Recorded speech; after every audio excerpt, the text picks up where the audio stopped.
What's up, guys? Welcome to Smoked Out MMA. This is my fight card breakdown and prediction video for UFC 292. We got Aljamain Sterling versus Sean O'Malley.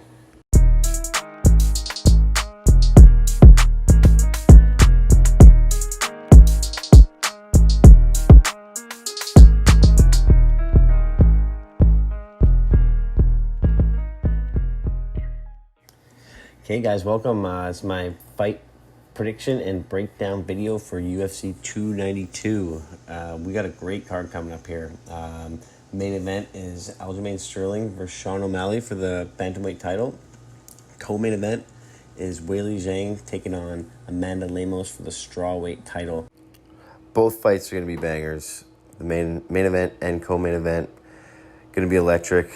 Both title fights, so maybe we'll see a couple new champions. The rest of the card's really good. They have Ultimate Fighter finale fights, the lightweight and bantamweight. So there's a lot on the line this weekend. So let's get into it. Okay, I'm only going to go over a few fights on the prelims, but the first one I'm going to go over is Andre Petroski versus Gerald Meerschaert. I like this fight. It's a prelim fight. Gerald Meerschaert's been in the UFC a long time. He seems to always be fighting. Andre Petroski, he's relatively new to the UFC. He got in when he was on the Ultimate Fighter with Alex Volkanovski in the Brian Ortega series. But I like Meerschaert in this fight, honestly, because especially with the odds that they're giving him, they got Petroski as a pretty decent favorite, which I don't really understand. I could see this being like a pick'em, to be honest with you, just because Meerschaert's got over 50 fights. Petroski, he's a good grappler for sure. He's a good fighter, but the thing is he was projected to win the Ultimate Fighter. He was supposed to be the best guy on there. He ended up losing, and then they got him in the UFC. They gave him an absolute pylon. This guy that they took in last minute, he knocked him out. He made him look really good, and then he's fought in a guy 3-3. He subbed him real quick, and then he fought a little bit better guy, submitted him, and then the last guy that he fought, Sherman, Brazilian guy, he was dominating the fight until he gassed out, and then he started getting clipped, and he just barely won. He was getting gassed out. I mean, he's a good fighter, but I can just see Meerschaert squeaking this one out because he's really good grappler too. You make a mistake and Meerschaert's gonna put you in a choke. And Petroski, I don't think this isn't a fight like Meerschaert's had against Joe Pyfer. I mean, God, a year ago, Meerschaert, I remember he beat Bruno Silva in the third round, submitted him, and then Bruno Silva throws hammers. I could see Meerschaert at 3-1. Especially, he's the pick to make. 3-1 odds, that's definite value. This should be a pick'em, in my opinion. Either way, they got Petroski as the favorite. I'm going with Meerschaert. I'm thinking he's going to get a split decision victory in a hard 3-round fight on the ground, standing. I think he's going to beat him in the standing. And then it'll just be kind of like a stalemate in the grappling. Either he's going to get the split decision victory, or he might even get a third round submission. Petroski gets tired shooting all the time, like he does. He throws bombs, but he sure gasses out. So should be a good one. Meerschaert. Okay, next fight, prelim fight. Rodriguez versus Denis Tulin, Russian guy. Should be a good fight. It's striker versus grappler. I like Rodriguez, RoboCop. He lost his last fight, but he's by trade, fighting style, he's grappler. So I mean, this is a classic striker versus grappler matchup. I just hope RoboCop doesn't, if he's getting clipped and he's trying to throw down with him, he goes to his grappling, takes him down, and beats him up on the ground because why wouldn't you? This guy doesn't have much grappling experience at all. You're a grappler by trade, so get this win. He had 2 impressive wins before his last fight, which was a loss. He had 2 really impressive wins. He's got to get this win. Also, his opponent's 11-7. I mean, he's not too. Doesn't have the greatest record. You know what I mean? He's 35 years old. And also another thing I want to say about RoboCop. What the hell? It says he's 31 years old. He looks 40. The guy he's fighting is 35. It says that Rodriguez is 31. That's a year younger than me. So I don't know what's going on there. I don't know. I just noticed that now. I thought that was kind of fucked up, but that motherfucker's definitely not 31, man. I'm telling you right now, something's going on there. But anyway, I got Rodriguez by TKO, ground and pound, or rear naked choke. Okay, next fight is the featured prelim bout. Chris Weidman versus Brad Tavares. This is an interesting fight for sure. Chris Weidman back off that gruesome injury. Brad Tavares on a bit of a losing streak. He lost to Silva in his last fight. He lost to Duplessis, but that was a good. He went the full distance with him, but he threw down pretty good. But he did get knocked out in the first round by Silva last fight in April. So, Brad Tavares is. I could see, he's on the kind of the brink right now. Like he needs this win. Chris Weidman needs this win. I think if he comes out and looks, something's bugging him or his leg's not quite right, you just don't know. So I'm gonna go with Weidman. I'm throwing it out there. I'm going with Weidman. I'm believing him. He's a wrestler. This is a wrestler versus striker. I mean, he's got must have something in there. Steel bar. He's healed. He hasn't forgotten how to fight. This guy was a champion.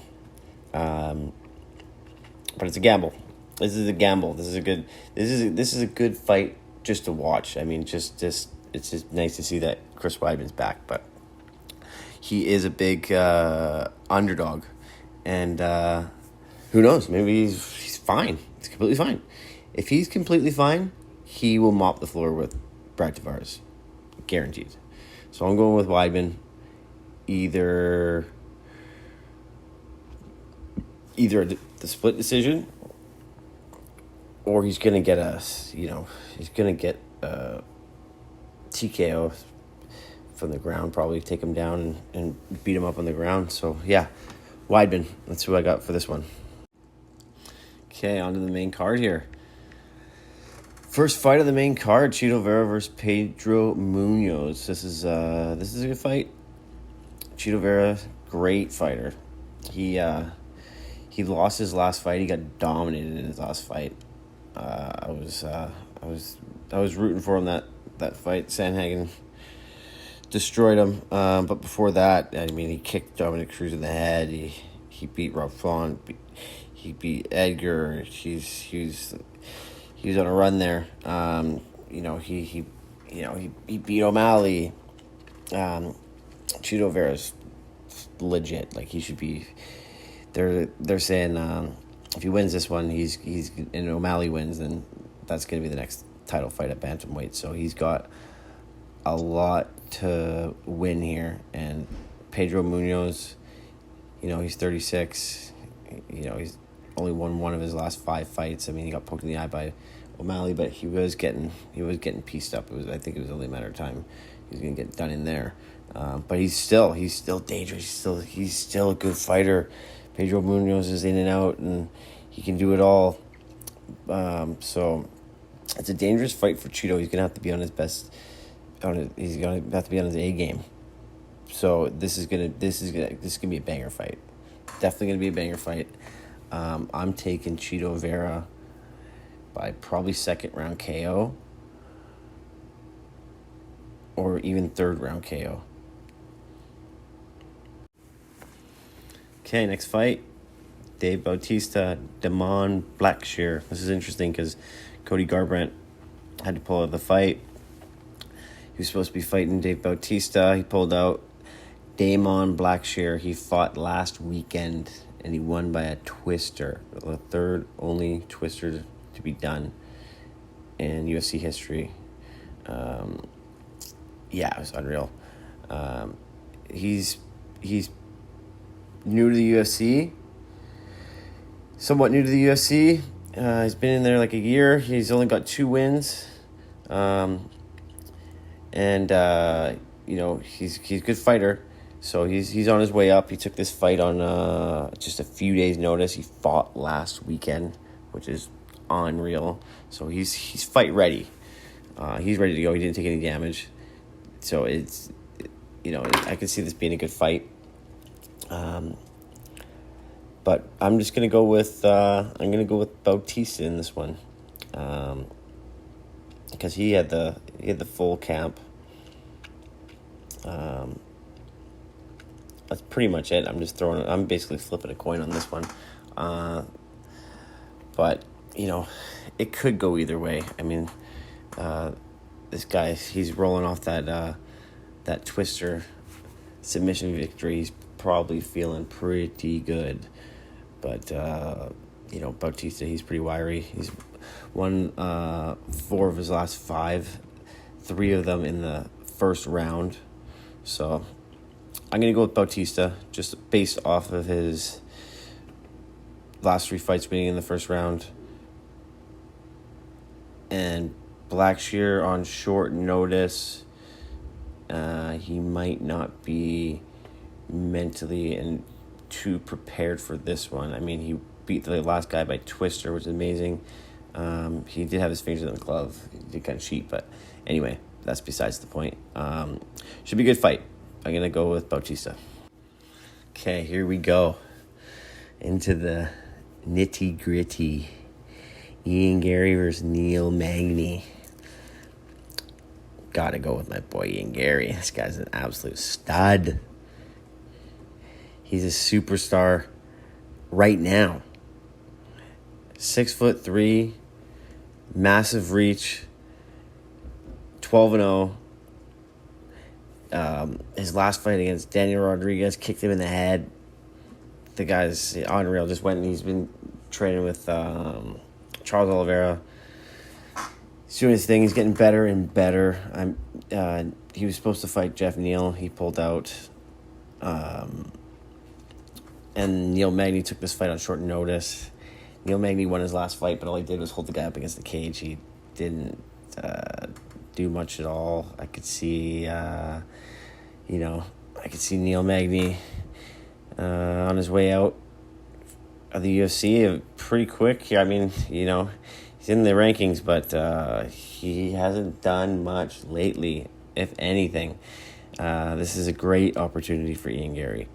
Kick this guy in the head too. So I'm going for Ian Gary.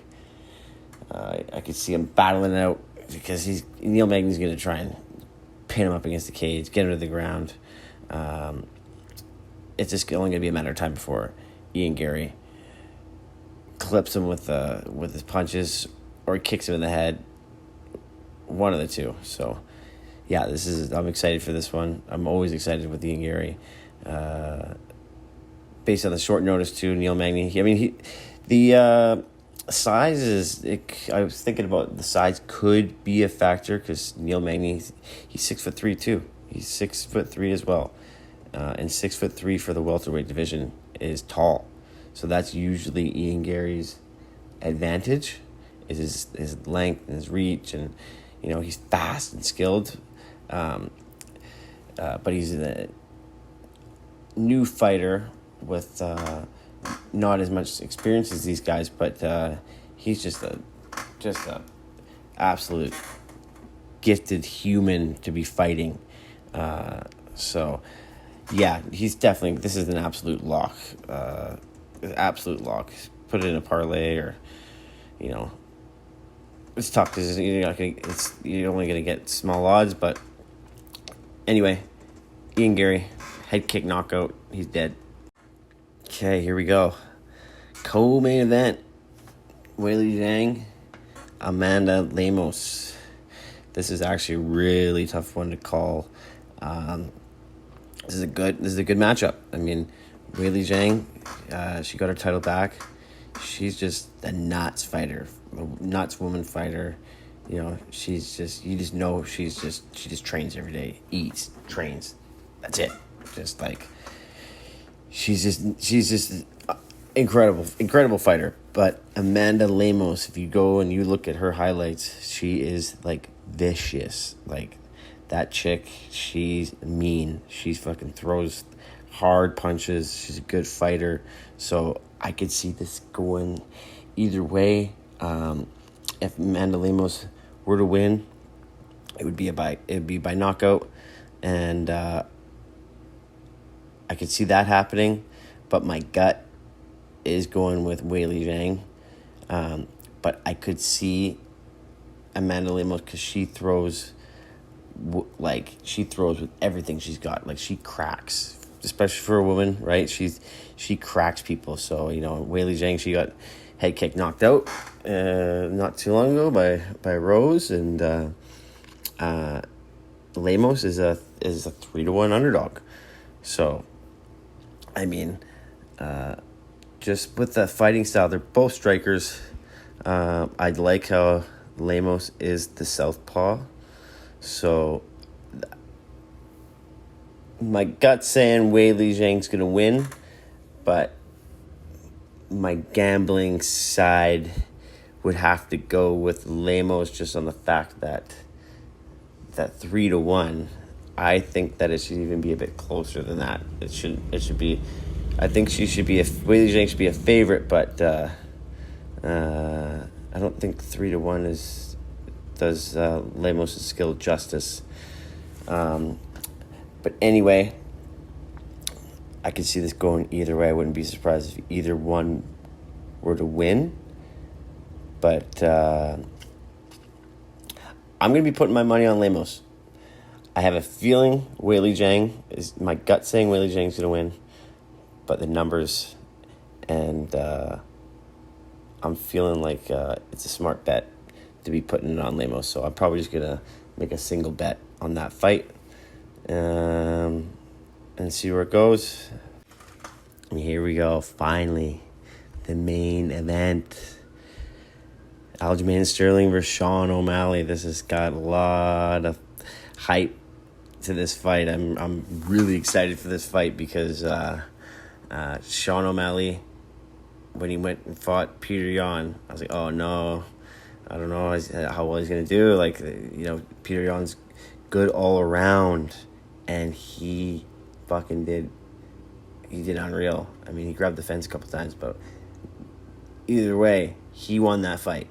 Okay, Aljamain Sterling though, he's just he's probably the best bantamweight of all time. He's an incredible fighter, not striking wise, grappling wise. You see some of his submission highlights; they are fucking nuts.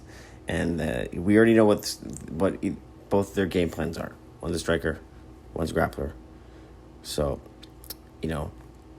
I could see, and the thing is, but Sean, he gets better every time we see him. He's gotten better since the Cheeto fight. He got better. He came out. He hasn't lost since. So he's fighting for the title, man. Like, he's a superstar. He's gonna ride to the occasion. He rose to the occasion against Peter Yan, and I think this is gonna be a tough one for Sterling because I don't think he's gone up against a guy that can crack like Sean O'Malley. Like, let's be serious here. Like, this guy can strike. Like, this is gonna be gonna be sick. This is gonna be such a sick fight. I'll I'm all in on Sean O'Malley, 100%. No disrespect to Sterling, he's a great fighter, but it's gonna be it's just gonna be one of those things, right? It's just gonna be, I think, honestly too, because he's gonna leave. He's already wants to leave the division. I think the UFC even wants him to lose, so I think they're gonna let Sean probably get away with a little bit. He'd probably be able to grab the cage, he'd probably be able to put his hands in the gloves, and we'll see what happens. But it's gonna be it'll be a tough one for Sean, but I could see a first round knockout. Like, Aljamain's got to be careful, man. Like, I could see a knee coming right up the middle too, like, because he threw that knee on Peter Yan, split him right open, and it's gonna be great. But I could, Aljamain's that good. He could just get him. If he gets him down, Sean is most likely gonna be fucked. So either way, I'm on the O'Malley train all day, baby. Great odds too. It's like 3-1. So lots of good underdogs to pick. I like, so I got Sean O'Malley, big underdog. Lemos, big underdog. Gerald Meerschaert, for some reason, big underdog. And everything in between. I like all those guys. RoboCop, Bautista, Chito Vera. Those are my picks. The rest of the fights, don't know too much about. The Ultimate Fighter fights, I'll probably do like a little parlay with those guys. Maybe just pick the favorites. I know there's a Canadian that's fighting. Maybe just roll with him. But yeah, like, you can make lots of good parlays with if you want to pick some good favorites and either one of those underdogs are a good one to pick in a parlay to boost that thing up. So anyway, guys, thank you. I appreciate it. Like and subscribe my videos. I really appreciate that too. All right, peace.